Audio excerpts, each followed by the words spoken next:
Okay. So you're telling me that you have over 175 episodes of a podcast where you talk about forgotten films that seem to be forgotten by audiences? Whether it be because a more popular movie was released at the same time, or the film simply didn't catch on with an audience in its initial run? Yeah, man, I'm telling you, it's awesome. We release every Wednesday. Well, I mean, we used to before you dragged me to hell. About that. Well, now I'm rethinking the whole thing. I'm wondering if I should shut the hell up. I release you from this unholy contract and send you back to Earth, Michael Butler, so that you can join Mike Field and finish up at least 200 episodes of forgotten cinema. Oh, okay, but like we're almost there. So what happens after I get to 200?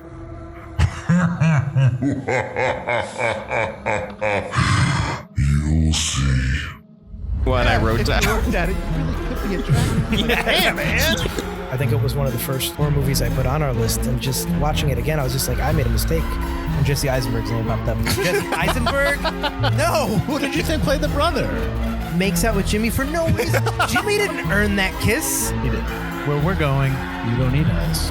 Here's the 4th annual Forgotten Horror. Boo. Take it or leave it.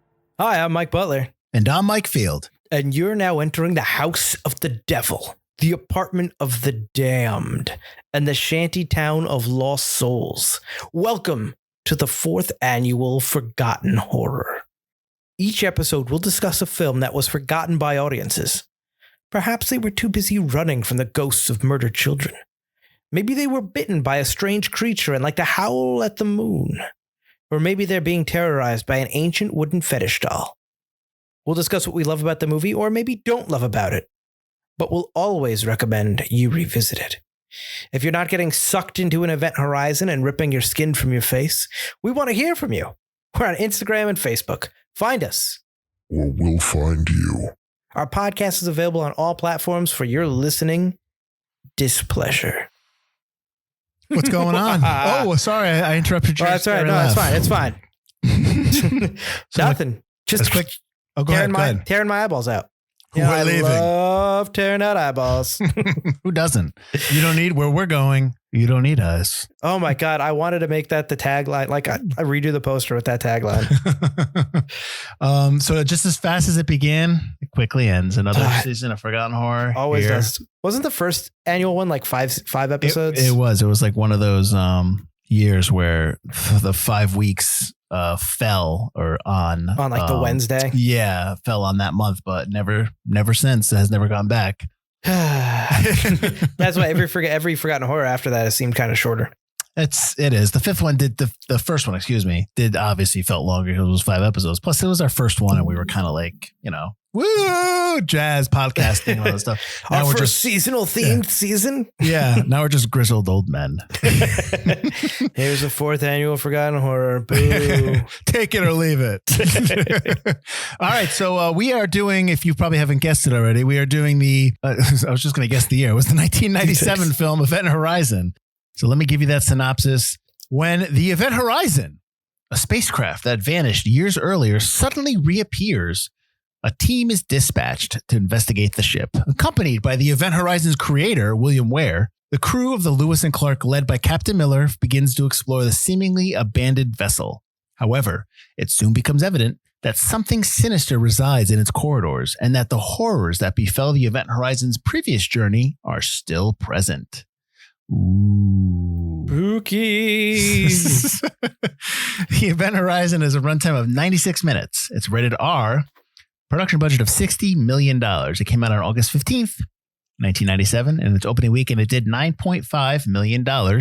Domestic, it did $26.6 million. International, $16 million. And worldwide, $42 million. I think it did a lot of money on home box office, which I could not get those numbers. No, but didn't one of the producers basically tell him, "Hey, this did a ton of money"? Yeah, that's like they almost apologized to him.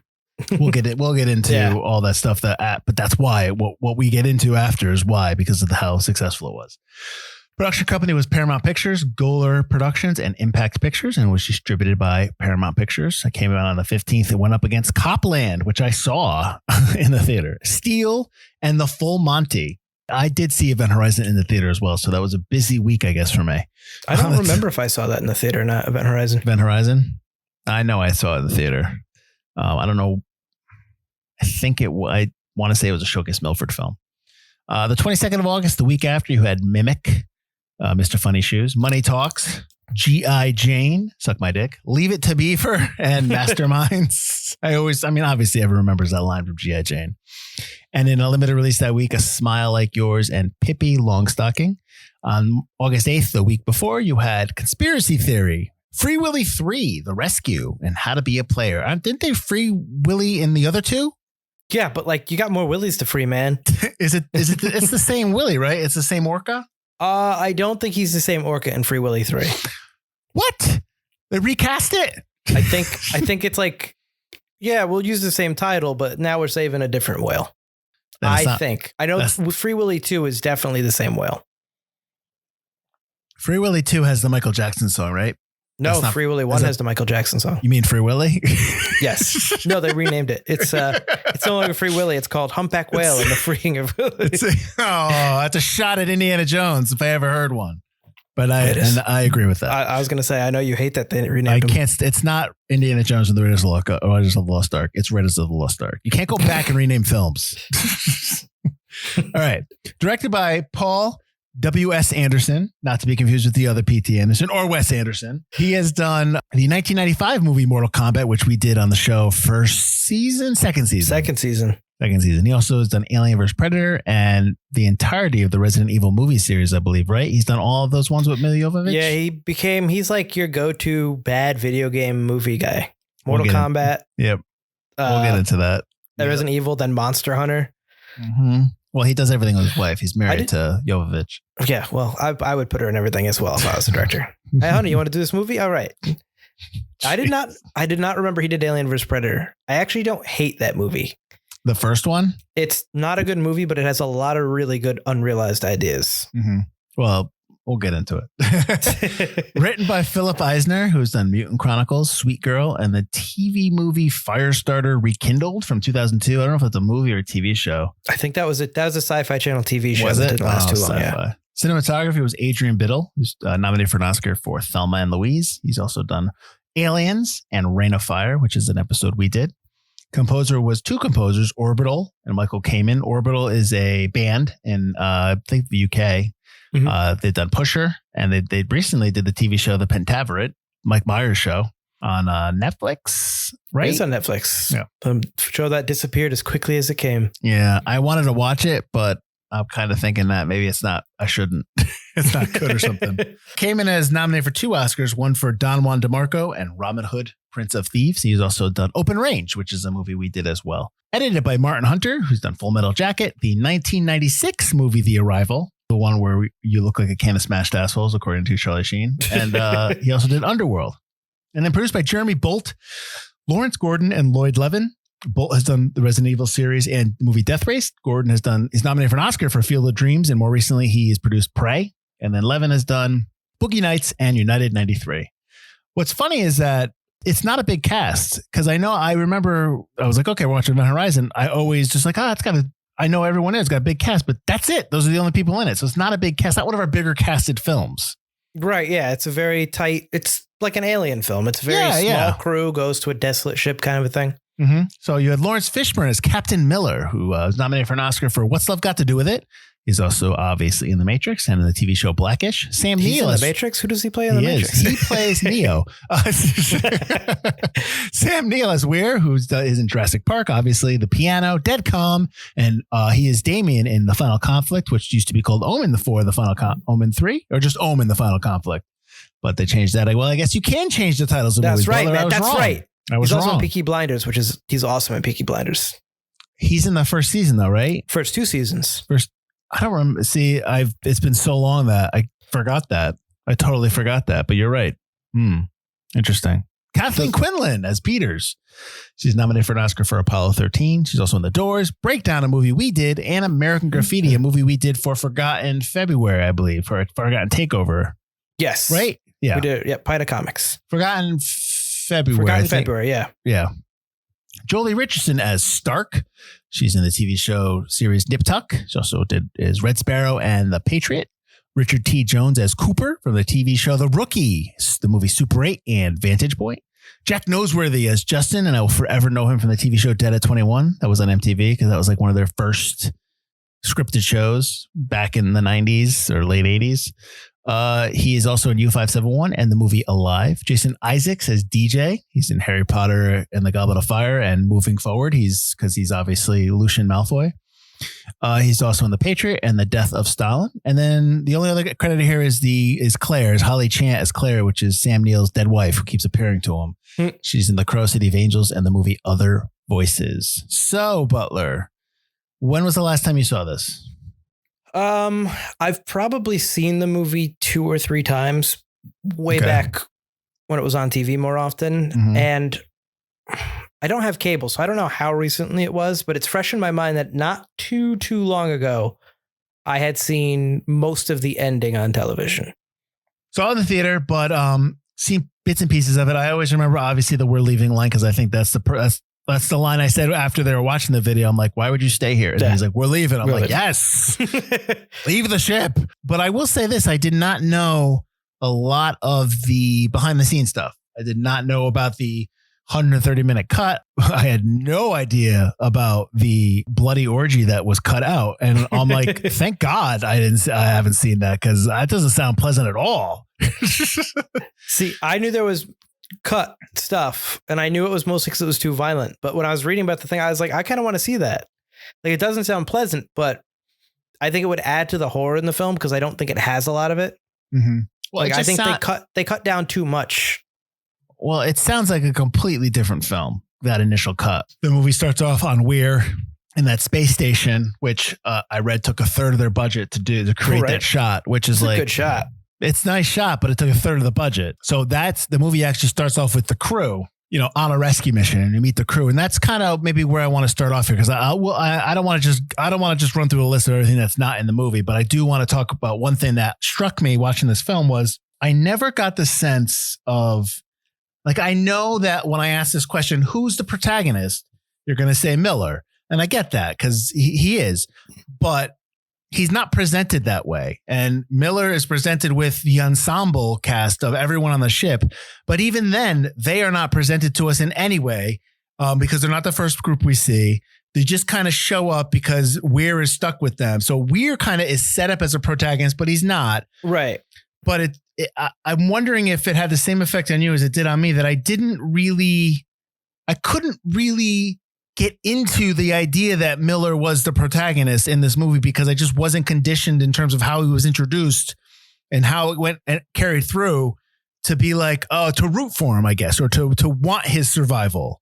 I agree. I don't care what happens to Miller. Mm-hmm. I think the only guy who in the entire movie who I really care about at all, like surviving, is probably Richard T. Jones's character of Cooper, because he seems like the only like decently nice person in that whole crew. I guess also even when he's sexually harassing Stark. It's just playful. It's just the 90s. Whatever. Yeah. I hear you. But then he's going like he wants to say like I guess I can't remember the guy's name, but Baby Bear. Oh, yeah, his name I just said his Joshua name Wiseman's too, right? name. You did. Justin. But yeah, they call him Justin. Baby Bear, which is one of my notes is calling an adult Baby Bear is just not cool. I don't think that's he's not supposed to be an it's adult. Weird. You got look at Miller calling him, I'm coming for you, Baby Bear. I'm like, okay. It's like a military. Is there something else going on? Yeah. I mean, that's fine if you guys are all hanging out and having your own orgies, but still. But he gets taken out pretty quick. Mm-hmm. So we just got Cooper, who feels like he really needs to rescue people. He's a nice guy. He never goes off the deep end. We never see him turn. Mm-hmm. But even then, he's not really the protagonist because we don't follow him. Mm-hmm. I like that Weir is set up as our protagonist. It's set up as he's looking for his wife. And what you find, I like, because I forgot all about that. And I like the twist of, oh, wait, his wife killed himself because of how much he was already obsessed with the ship. So I like that heel turn. I like that we think we're following Weir and it turns out we're not. I just think it comes a little maybe too quick and extreme. Mm-hmm. But again, we're missing half the movie. So that might be why. Yeah. But I do enjoy that twist. This film gets shafted by the fact that James Cameron couldn't finish Titanic on time, whether he was trying to just get the December release or not.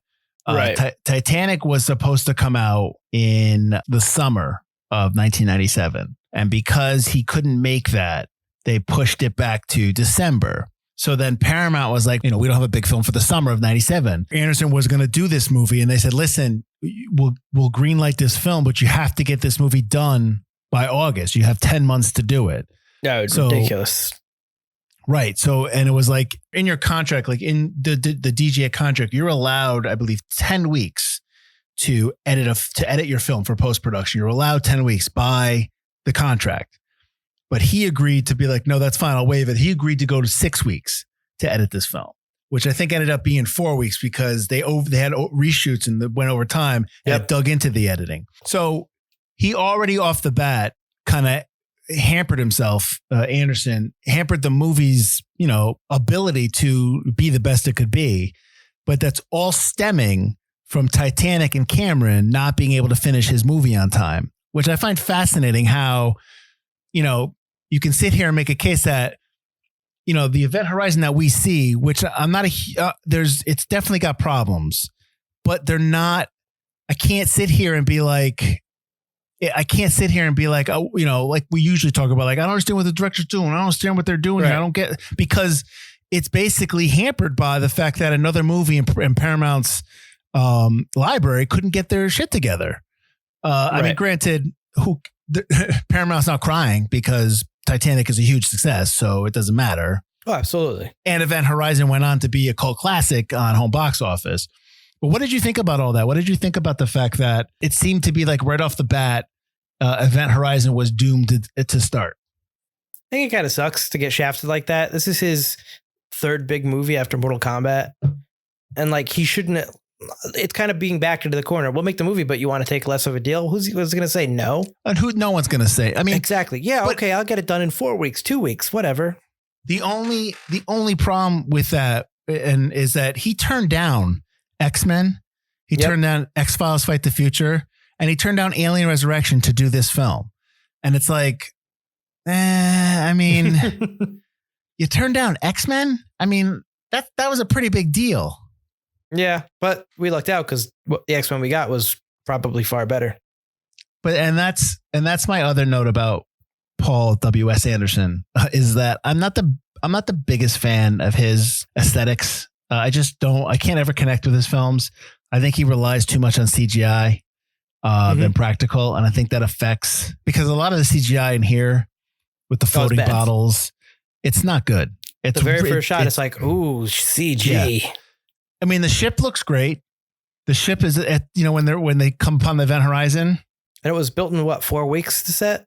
Because they couldn't find a set designer because no one wanted to do it in that short amount of time.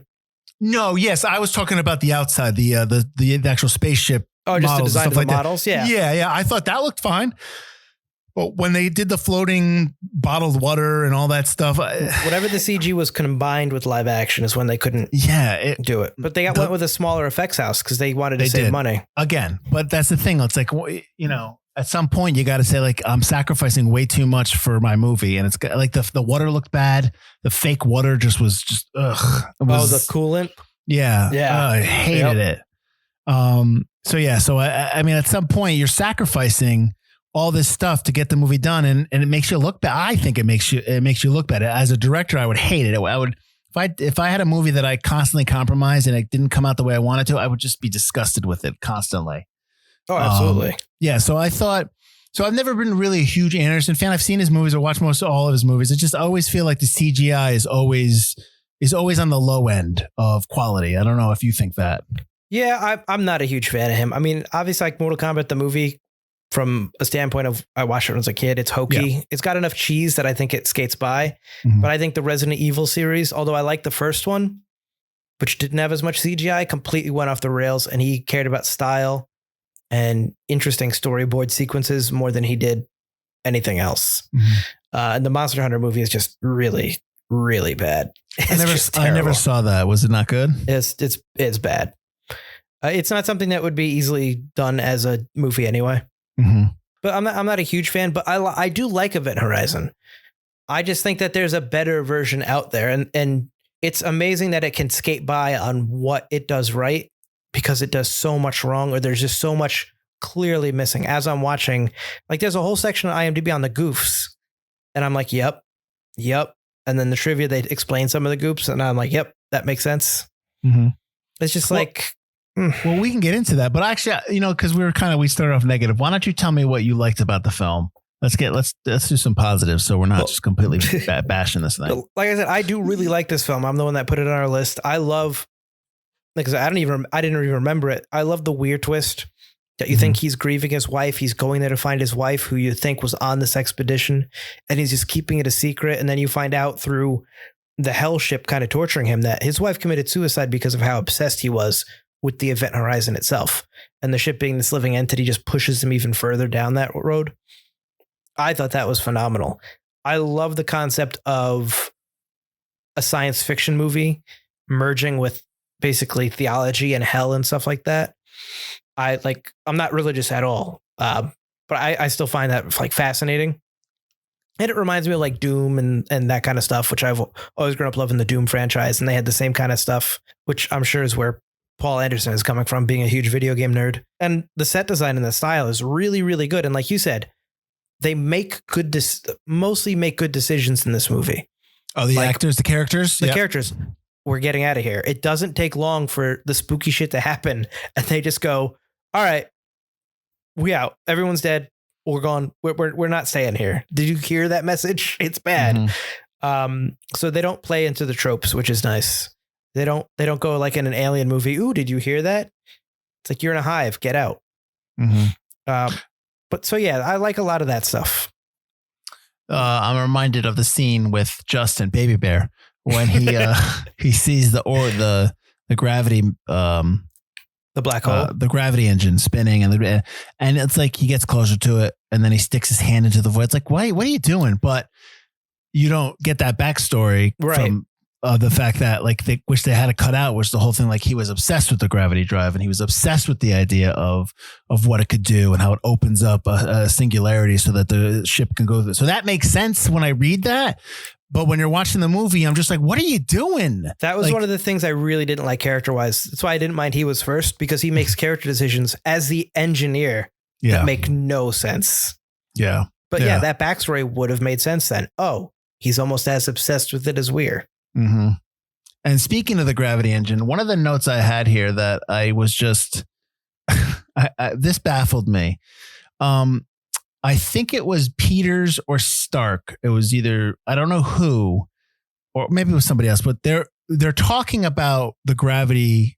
So they talk about the gravity engine initially, and Weir tells them that it opens a singularity and then it travels through it. And then maybe 20, 30, 40 minutes later in the movie, it talks about how the gravity engine has opened up a black hole.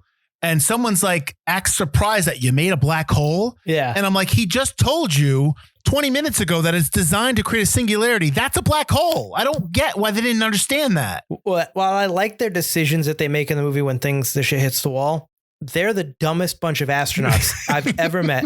One of their things, like he's talking about, we're going to create a wormhole. They're like, what is this? Layman's terms. And he's like, yeah, you're in space. Layman's terms. You're in a ship. You're the engineers, the doctors in the future. How do you not know what any of this is?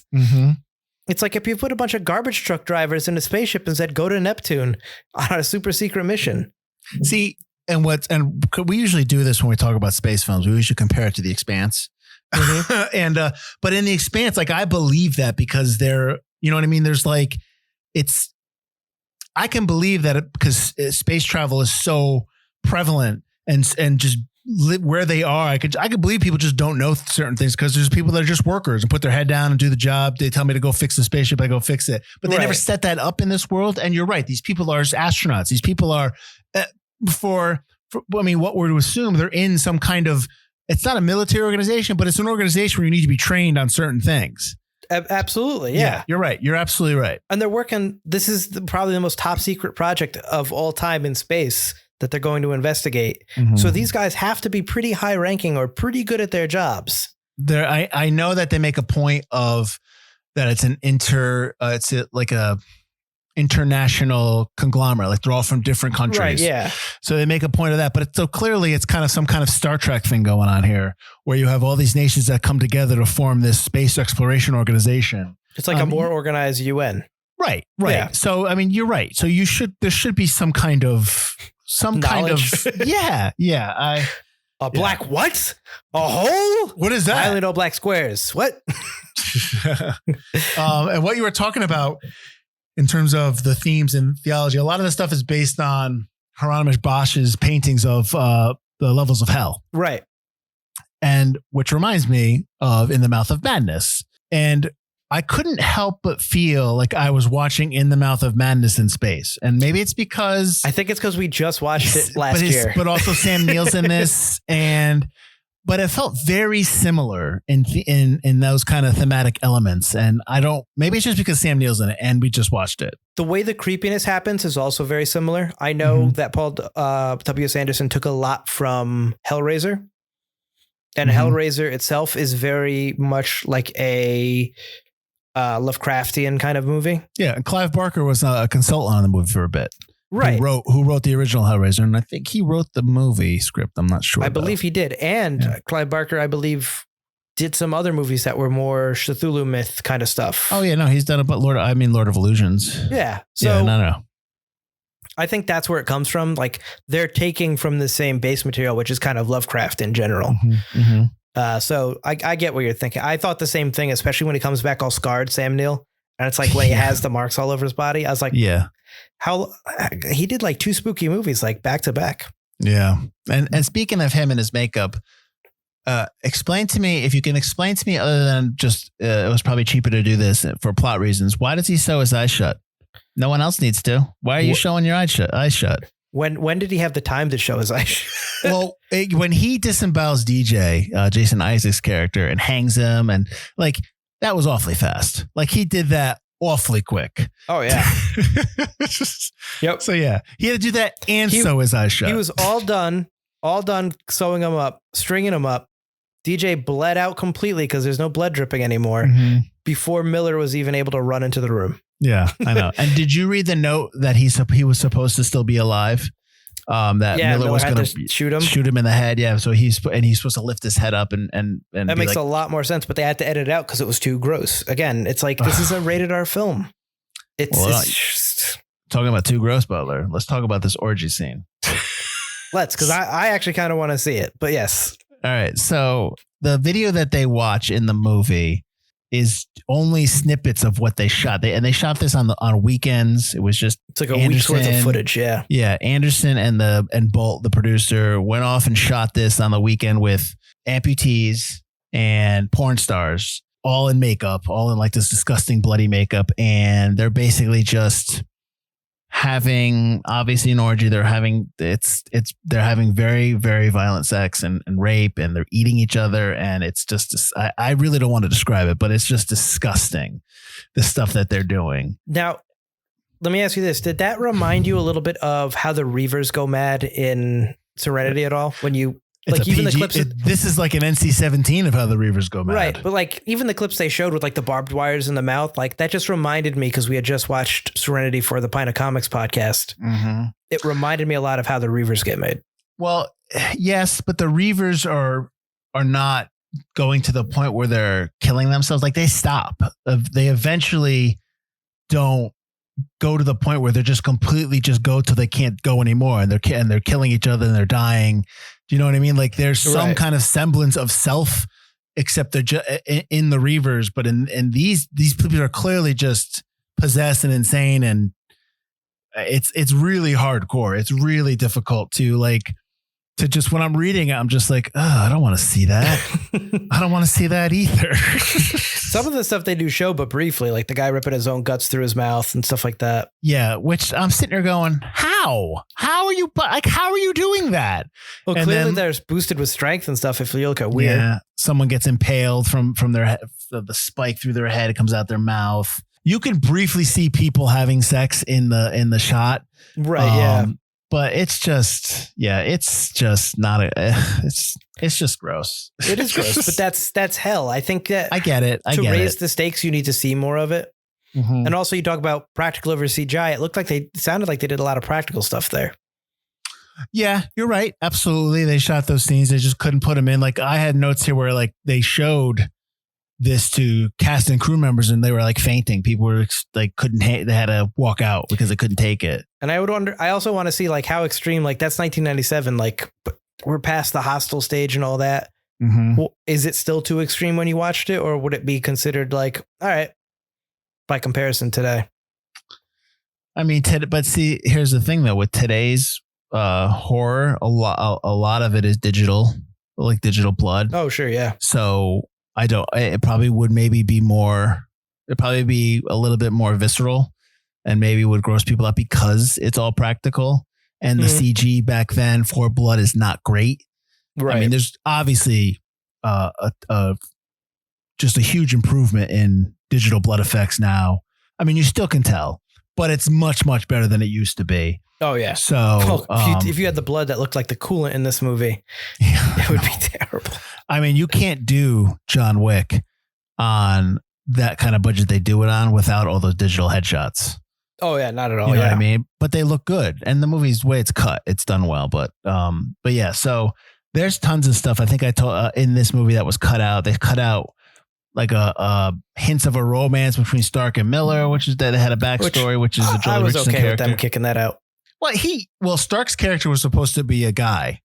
And then Anderson was screen testing women and men for the role. And then he liked Jolie Richardson because he thought that her English training, her English stage training would bring some kind of added element to the movie. But like, there's moments where Miller is like dressing her down and she's like, can I get dressed for? She's like, no. It's like, really? She just woke out of cryo sleep. So I there's stuff with Miller that where he's barking orders in the beginning. I don't get where that's coming from. It's like you all just woke up and he's no nonsense. He just wants to get home again. I guess Piss that they're out. There's more stuff with Peter's son where she sees her son injured and his legs are injured, and she sees more stuff with maggots and stuff like that. It's it's kind of a grosser version of what they show. I thought all that was really stupid. Because at first, okay, she's freaked out by seeing her son in the bubble. But when she turns back and goes after her son in the engine room, what's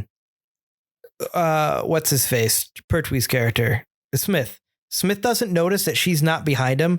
Is he that obsessed with trying to leave that he doesn't go? Oh, when they're getting the carbon filters? Yeah, Peters is gone. I should look after her. Mm-hmm. So that was stupid. And then the fact that everyone knows the ship is haunting them by that time. Mm-hmm. Miller has already said his line, we're leaving. Mm-hmm. And she goes, oh, my son is on this ship. I should go find him. Your son is clearly not on the ship, lady. He's clearly not there. Yeah, agreed. It's like that would make sense if like she goes running off and chasing after her son, but when you cut back to her, she's just standing there and like she's in a trance or something. She's not actually physically moving. Do you know what I mean?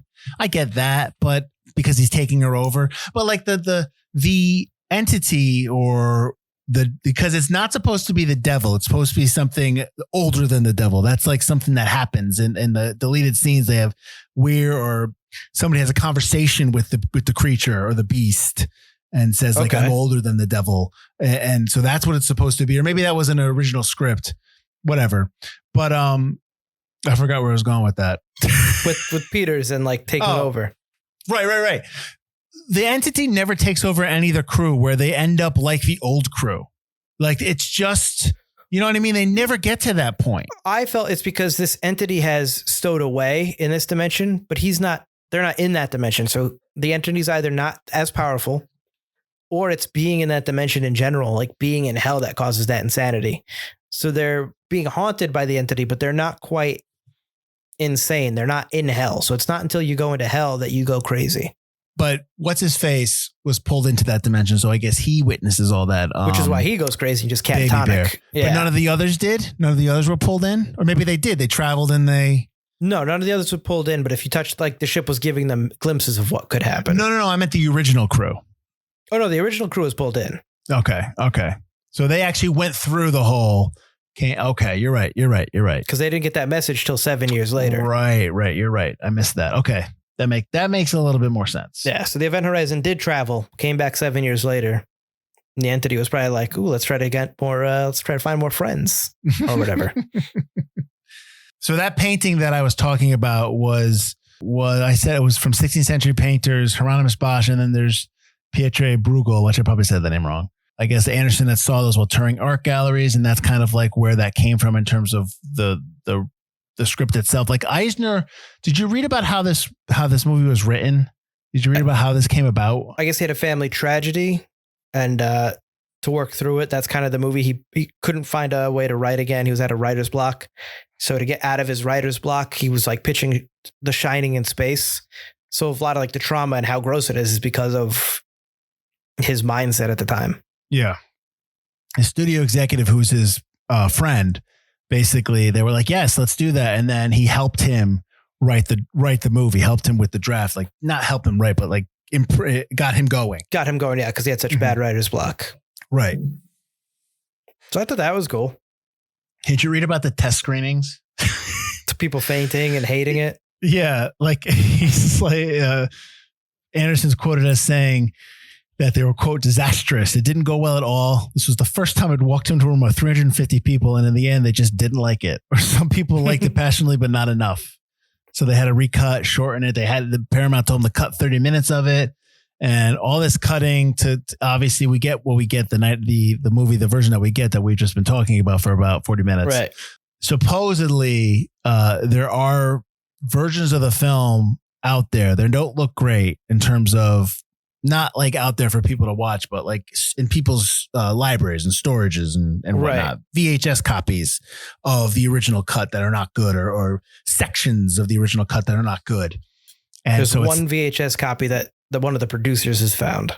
But they have yet to find, they're hoping that they can find lost footage. Maybe they can put this together at some point. And Paramount wanted him to do it because, like you said before to start, like, you know, they apologized to him because it was so, it came, you know, people were like the ship movie and DVD and video sales. And they wanted him to be like, listen, go ahead and do your cut and we'll re-release it. And they couldn't find anything. Yep. It's great. Like nowadays that wouldn't happen because it would all just be stored on the hard drive and in a thing. Yeah. Oh no, of course. Back then it was just film. So you let it deteriorate the grid. Yeah. And they used the example of that. They found a director's cut of Barker's Nightbreed right in 2014 and just turned up. So in like hoping, a mine shaft or something, right? Yeah. They're hoping that they can find that'll just happen. They'll just happen upon this movie. I mean, I don't know if I could watch it. I still want to see what it is. I think 130 minutes is too long. Mm-hmm. So I think he had to have cut it anyway. It's too long for a completely different movie. It would be a completely different film. And like you said, having Weir, like no discussions, just you see his dead wife, so you kind of know about Weir, and then boom, we're with Miller and his crew and we're going, is a much better way to do the film. Very similar to Aliens, where you don't cut too much. It's Ripley's back home. Oh, she had a nightmare. Ripley, we got to go back to the planet. Like I like that. Boom, boom, boom. And initially they were going to have like tentacled creatures on this thing. And he said he didn't want to do aliens. He didn't. So they turned into like a supernatural type force, right? Kind of like a ghost story, like a ghost ship, ghost story in space kind of thing. That's the better route to go. I know you said you liked Cooper, Richard T. Jones' character. Right. I hated Cooper surviving that explosion. Me too. He was on the ship that explodes. Yeah. And then gets blasted, not just like a little far away from the ship. He gets blasted out of orbit. He can see all of Neptune. He's got to be hundreds of thousands of miles away from the planet at least. Yeah. And he just goes, all right, got to get the ship. You can't fucking see the ship, bro. You're too far away. There's no way. There's no world in which his little dot of a human being is able to get onto that ship with boosters. And his dialogue is just so cheesy dialogue. Yeah. It's so 90s. I can't believe I survived that. I'm like, shut up. Going around. Got to go one more time. I'm coming back, motherfuckers. I'm like, it's like, shut up. I hated that. And he ends up going to the ship and causes Weir to blow out the window, shoot the window for perfect landing right where they need him at the exact right time. Right. And the ending is just a combination of endings because they initially had the ending where Weir dies and goes, and whatever happens to where he goes. And there's an ending where it's just Miller and the guy that he is haunting him from letting him burn. They have that, like, that's the initial ending. People didn't like that ending because it was like, where'd this guy come from? Yeah. And then they had the ending where it was Weir and Miller standoff, and they didn't like that ending. So then they did like a combination ending of both of it, which is like, okay, well, whatever. I also hate the ending. The last scene, I just don't like the last scene. Which it wasn't meant to be the final scene in the movie. It was meant to be within the film somewhere. It wasn't meant to be the end of the film. And that's when you're talking about when Stark has that dream. Stark has a nightmare that Weir's still alive and they're still in hell or whatever, that they never made it out. And then it turns out she's not. She's just crazy now. It's like, she just woke up from crying. I don't know if she's crazy, but yeah, she had a nightmare kind of like Weir did when he first woke up. But it just doesn't, it's not very impactful. It's just a way to end. It's just jump scare to end the movie. Yeah, like I get that. Okay, ruined them. Even if they survived, they'll never be the same. But it's just, if that's the ending you want to go with, I need something more powerful. Or like they open the cryo thing and they are absolutely insane. Stark, Cooper, Baby Bear, if Baby Bear's even alive, or they open it and Baby Bear's been ripped to shreds and Cooper and Stark have gone crazy. Give me that kind of thing where like they did get out, but they didn't make it. If you want to give me that kind of, or did they kind of ending, you got to end it with a little bit more impactful kind of an ending. Or just have them survive. There's nothing wrong with that. My favorite part of the ending is the guy kneeling over her, yelling for a sedative at the other two guys, and they're just standing there. And he's like, sedative! I feel like he's asking out the door to other people. No, there's two guys in the room. They're just like, they're like standing there, and he's like, give me a sedative, and they're like not moving. I'm like, move. Maybe they're like French or something. They're like, so what do I do here, Paul? Do I move when he calls me? Yeah, no, just stand still. Like, you guys are bad at your job. You're bad at your job. And action. Sedative. I'm sorry. You said not to do anything. You said don't touch. We got this. We're just newbies. So, screw you. Yeah, I didn't get that. My favorite part toward the end of the movie is when the big glass jar of green for no reason to make that room look cool. Oh, right. Turns red and fills with blood. All the tanks filling with water with blood. Yeah. I was like, where's this coming from? When it bursts, all I could think of, and I shouted out loud, "Hey, Kool-Aid!" Then the wave came by. I remember when that happened. And I think I had the initial reaction this time. At the same time, I go, "Oh, it must be in her head. She must be." And then like, "Oh no, this is just blood." That's the other thing is like they don't make that clear until the end because the whole thing is like fire guy and like Miller's running from him. If you know it's not real, don't run from it.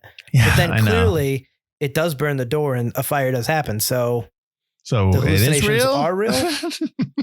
It's like I need to know that clearer. I need to know what the stakes are because the whole time I'm thinking, "What? You're a bunch of dummies. Why are you running away from these hallucinations?" What did you think about the music? Nothing. I could care less about the music. It never even occurred to me until I read notes about it. I did know that the credit song is way out of place. Oh, the Prodigy? Yeah. I knew it was Prodigy. I'm like, that's Prodigy. I did not need Prodigy at the end. Well, I guess Anderson hired Orbital to do the music and the studio was like, no. So then he hired Michael Kamen. And then he was like, I like the idea of mixing genres. So then he mixed them together and I was listening to the music throughout the movie and all I kept thinking was, this sounds like Run Lola Run meets the Untouchables score. Like that's what it felt like. And I'm like, I don't get this film. I don't get this music. And then at the end, when Prodigy song came up, I was just like, this doesn't fit. This doesn't fit at all. This feels like a 90s film with this music. That was the only note I had. Was like, oh, must be a 90s film. You got to end with some kind of Prodigy techno mix. Yeah, I don't mind Prodigy. I have one of their albums. I just didn't get, It didn't belong in a movie like this. It did. Yeah, it didn't feel right. Yeah. It worked for Mortal Kombat, but you didn't need to do it here. Mortal Kombat has that song that they are going to use. You know what I mean? That song is what makes that movie. And if you want to hear my thoughts on Mortal Kombat, go listen to our episode with Russ Lyman. Loved it. Yeah, must be opposite day. And this was the first time. I don't know if I'm wrong here or right here, but this is the first time that we see in a movie how the explanation of wormholes is done with folding your paper over and punching a hole through it. Yeah, pen. and everybody else just copies it after that. And now we just see it everywhere. Like Interstellar did it too, but like now we just see it all over the place. Don't we have another way we can explain this to people? I've watched because I'm a big space nerd, so I watch a lot of documentaries about space, and I must have seen at least a dozen where they talk about the creation of real warp drives, and they do the exact same display. Writers, let's come up with a different way. I mean, you know, and while we're on it's one of the things I remember most about this movie because watching it like 10 years old, I was like, oh shit, that's an easy way to explain it. It's a great explanation and it works. But like I've seen it now at least 15 times. Yeah. At least a dozen times where now I'm wondering if we're going to start getting like much like in Avengers Endgame, we get the explanation of time travel by just saying, you saw Back to the Future, right? like that's the explanation we get. You saw the Horizon, right? I'm wondering if we're going to get the explanation. What's a wormhole? Go pop in 1997 Event Horizon. You'll find out. Like, I wonder if we're going to get that in a movie because that's how lazy we're going to be. Oh, yeah. See that movie, Sam Neill? I was surprised Sam Neill was second billed to Laurence Fishburne. And as I'm watching it, I go, Matrix must have come out. And then I was like, wait, no. This is 1997. We're 2 years removed from The Matrix, and Laurence Fishburne is billed over Sam Neill, which I thought was interesting. Sam Neill doesn't strike me as the type of guy who gives a crap about that. Not at all. You know what I mean? And I don't. You know what? That's fine. That doesn't bother me. It doesn't bother me. I was just surprised.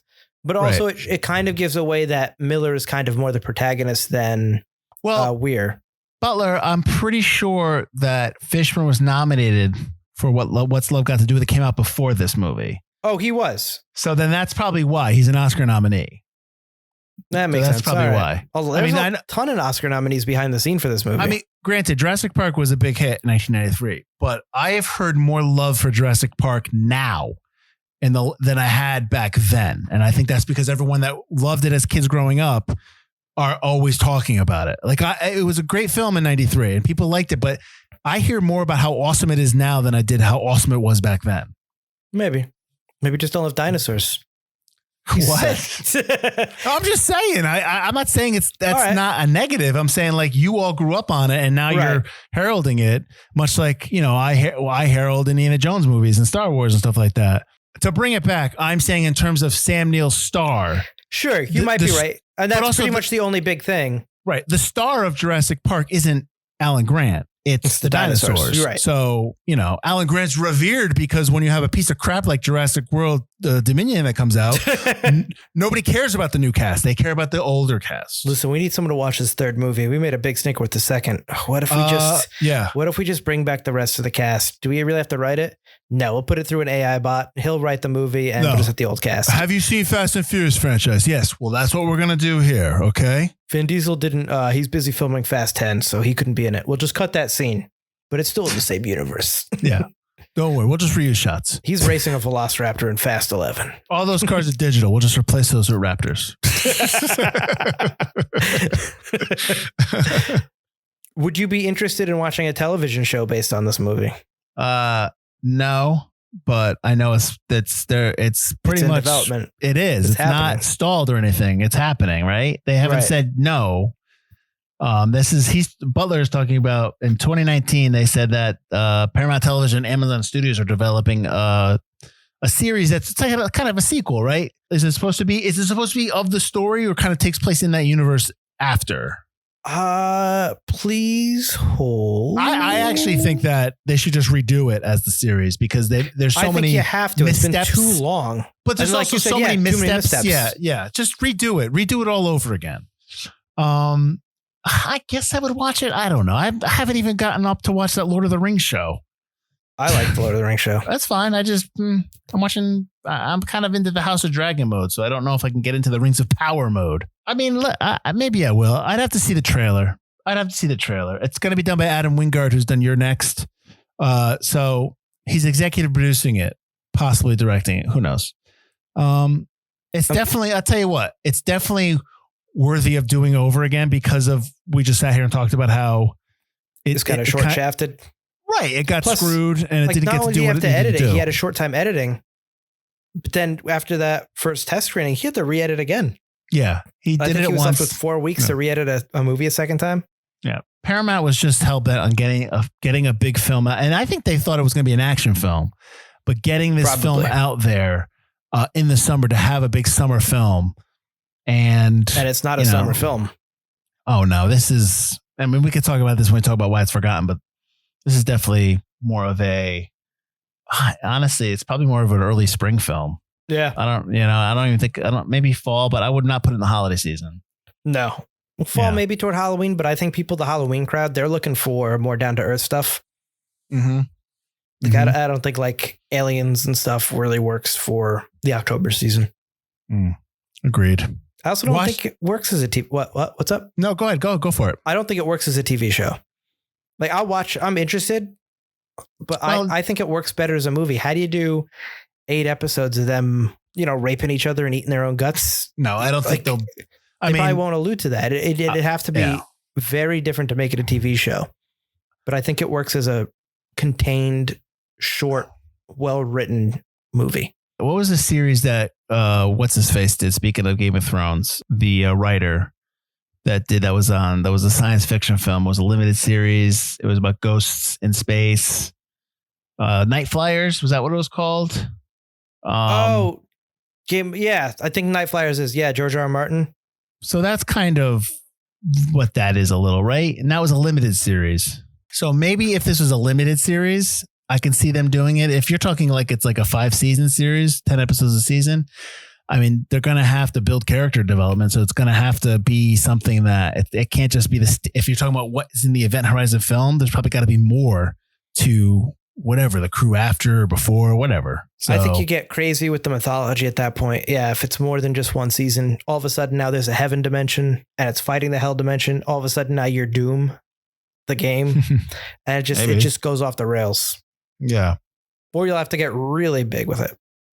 You go 2001 with it, be like concepts about God and the creation of the universe. How much did Rings of Power cost to make? I think 250 million or something like that or more. There you go. They can get that budget, right? And they're getting that times 5 for their 5 seasons. Yeah. Must be nice to have all that money and just kind of burn it away. Jeffrey Bezos. Washington Post critic Stephen Hunter calls this film pointlessly loud, with more devotion to style rather than scares and more satisfying explanation of its supernatural experiences. What do you think of it? Yeah, I mean, I like this film a lot, but it does have its issues, and that's pretty much the issue. I don't think the scary stuff's scary enough. I mean, I watched this when I was 10. 1997, I was 10, and I still watched this movie and didn't care that I watched this movie. I mean, I liked it then, but I wasn't scared of it. I don't think it's got scares. They explain the hell stuff well enough, but I think it could be done more interestingly. And I do think they get loud awfully quick, but I like that about it. It doesn't meander. So I agree and disagree with that. That's the way it's cut. True. Yeah, the 130 would definitely meander. But that's the thing, though, too. If it's a ghost story, though, you have to take your time. I mean, granted, we just came from a ghost story. The others. Yeah, I know. I was just going to say that was boring, but that was boring and not that long either. But that doesn't. And it was still too long. Just to compare the two, the mystery, and I'm trying to remember back of when I watched this originally, Event Horizon. The mystery of Event Horizon is probably much more fascinating than the mystery of the others. Oh, sure, because the others relies on the twist. Right. Event Horizon doesn't really rely on the twist. Even when you're watching it again, you're still watching the characters figure out where they are. And it's not presented as so much of a twist. So you're not like, with the others, I was just bored half the movie because I was like, you're dead. You're dead. You're dead. You killed your kids. You're dead. You're dead. You killed your kid. This movie, I'm just like, oh, buddy, you don't even know where they've been. So other than the release date, why do you think we're saying it's forgotten? A lot of the things we say about, I think both of us like parts of the movie, but both of us know what's wrong with the movie in terms of like plot points that don't quite make sense, character motivations that aren't there. I think the scares aren't there. Like, I know you don't want to see the gross orgy scene, and maybe you don't even need that, but I need more scares. I mean, there's a lot of cutaways. There's a lot that makes me think this movie is almost PG-13 in a way, like it's barely R. And I just think it needs more scares if it's going to be more psychological. And I think that hurts it a lot from rewatches and people really in like the horror crowd embracing it. And also, I think Paul Anderson, he's done some bad movies, and that hurts going back and being able to recommend a movie based on his name, at least. He's got a rep. Yeah. I mean, aside from the first Resident Evil movie, which isn't great, it's good, it's fun, It's watchable. It's fun. Yeah, it's not great. isn't great. None of those movies, they just kind of just go downhill. Oh, the rest, yeah, they're awful garbage. Monster Hunter's not good. Mortal Kombat is okay in its corniness and it's presented that way. And this movie, if he was given more time, I feel like could have been good. But then he just kind of got lazy with the money, which I get. He's probably sleeping in a bag of money, so I can't blame him. That money's dirty, though. When you say scares, do you mean jump scares or creepy scares? I mean creepy scares. I don't like jump scares. Jump scares only affect you while you're watching the movie, but they don't stay with you. Like I was talking about the movie Nope, and you've seen Nope, and we spoil movies all the time here, so I don't care to talk about like Nope, the monkey scene when he's eating the girl. But they don't show him eating. They just kind of but for some reason the way it's done, like really affected me. And it wasn't a jump scare, obviously. It was just creepy and gross and uncomfortable. And I think that's a lot more effective than jump scares. You know, jump scares, I've watched so many movies and so many horror movies at this point. I understand, like, it's very tough for anyone to get me at a jump scare where I'm like, yep, all right, I get what's happening. Like, you know, the camera's purposely hiding something. Like when they're pacing back and forth with the doctor at one point, and all of a sudden Baby Bear gets up. It's like, you know, that's happening because the camera's panning. He's disappeared purposely, off of covering the table a couple of times. I'm like, when's he getting off the table? Mm-hmm. So jump scares, I don't think are as effective as stuff that's unsettling and stays with you. That might not be like, ooh, yeah, that's scary. But like, as you go, oh, I don't like that. I don't like that at all. I think that's a better scare. Well, you knew as soon as you knew that something happened on the set of the show. I'm talking about Nope, right? With the chimpanzee, you're just like, oh, they're gonna show it. Here it comes. When is it coming? But that's meant to make you uncomfortable. I hear what you're saying. Right. But that's a lot more powerful than like a simple jump scare. Sure. Yeah. Like the aliens popping out in the barn, which is still an awesome scene in Nope. That was more of a jump scare, but then it's turned into a creepier scare. That's my favorite scene because he's sitting there like, nah, man, nah. Yeah. He just keeps walking away. I'm just like, oh, yes. And then he get out of there. Yeah. I mean, that's just. When he decked one, I was like, yes. I mean, like, I'm running. I'm not pulling my phone out and videoing. I'm out of that barn, but more power to him. He needs that Oprah shot. I hear you. No, I actually dug Nope quite a bit. So, yeah. I mean, I guess back to this film. I think I would say the CGI too, kind of. I mean, granted, this movie does have a following. It does have a cult following. People love it. People who grew up with it love it. That's great.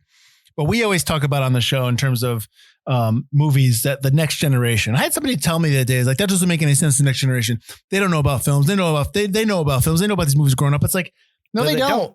They don't. Nope. And that's a thing. It's like, and that's fine. I mean, like, there's movies that I have yet still to watch that I want to watch but I didn't.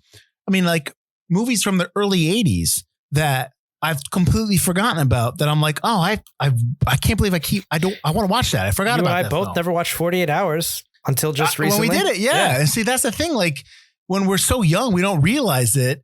You know, I like going back. Not everyone is like us. They don't like to go back. So it's just not gonna, you know, some people just don't like movies. Some people just don't watch movies. Yep. But like, so this is one of those films that, like you said, unless you like really like horror or like sci-fi, you know, you're going to go back and find, people are going to recommend it to you. But I think that because the CGI is a little hokey, because that it may, like, even the toned down version may be too gross for people to go back to watch, you know, maybe, you know, that's going to scare people off. I think that maybe it's difficult to, maybe people, like I said, it just gets a little forgotten. I think it won't be. If they do the show, I think the movie's going to obviously get a new life, which is great. Oh, absolutely. And it just came out with the special edition Blu-ray because it's 25th anniversary. Yeah. Ugh. I just think, I think that it would be good for people to go back to it, knowing, if they listen to this episode or if they've read about it, knowing what happened to the film in terms of how it started off with basically like no help.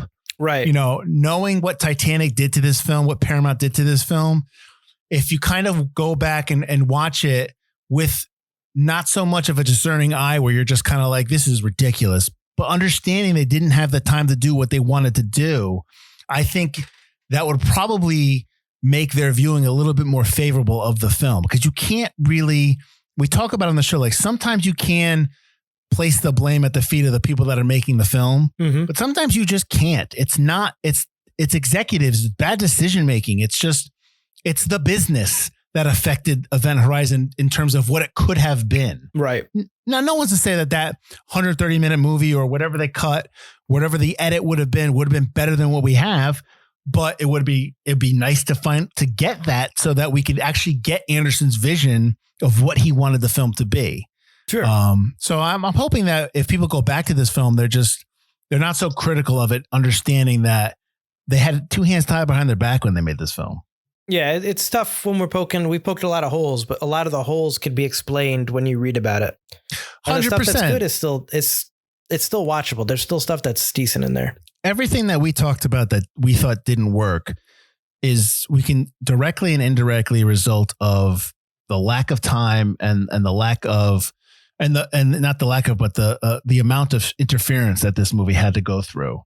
So they were unable to tell the story that they wanted to tell. And what you get is just a quickly cut up mess that resembles a movie in some fashion, and some stuff works, some stuff doesn't. Yep. But I can't blame anybody, even though we both talked about how we're not huge Anderson fans in terms of his directing style and what other movies he's done.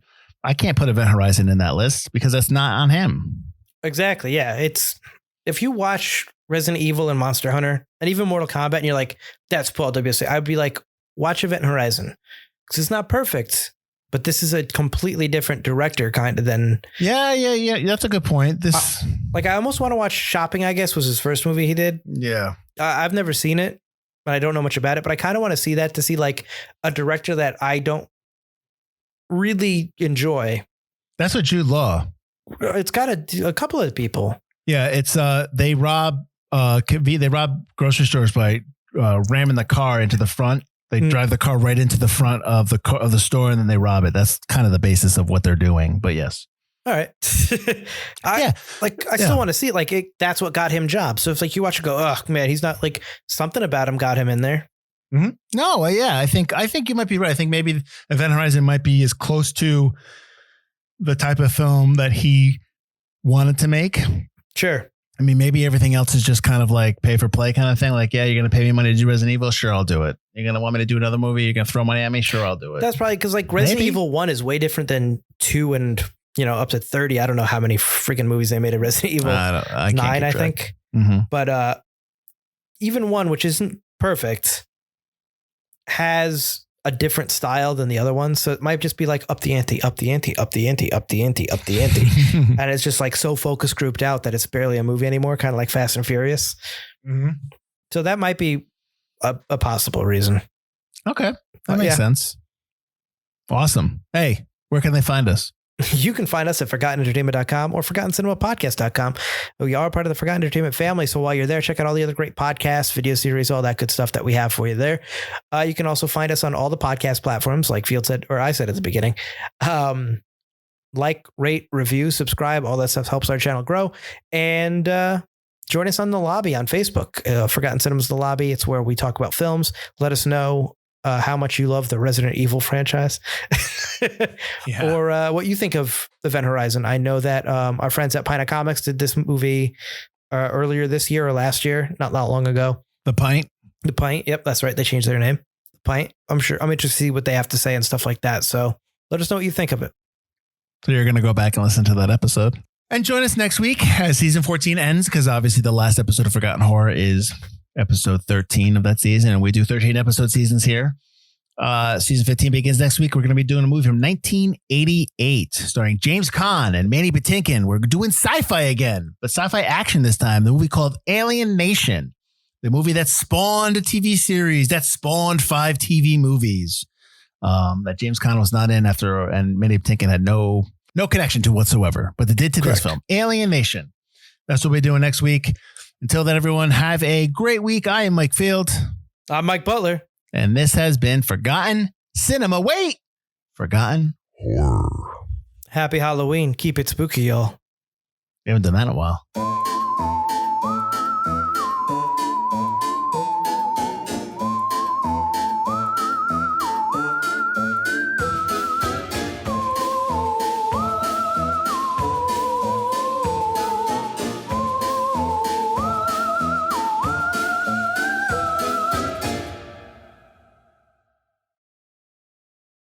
Hey guys, just in time for Halloween, there is a new audiobook I did on Audible right now with writer Brandon Ford called Drowning in Oceans of Black. It's a horror mystery thriller book with mature themes. Check that out along with all the other horror books I did with Brandon Ford and other authors on my Audible page. You can look me up, Michael Butler. That's Drowning in Oceans of Black, or check out any of my other horror books, Coffee at Midnight, The Final Girl, Sour, Progressive Entrapment. Check them all out. Thank you and have a happy Halloween. Queen.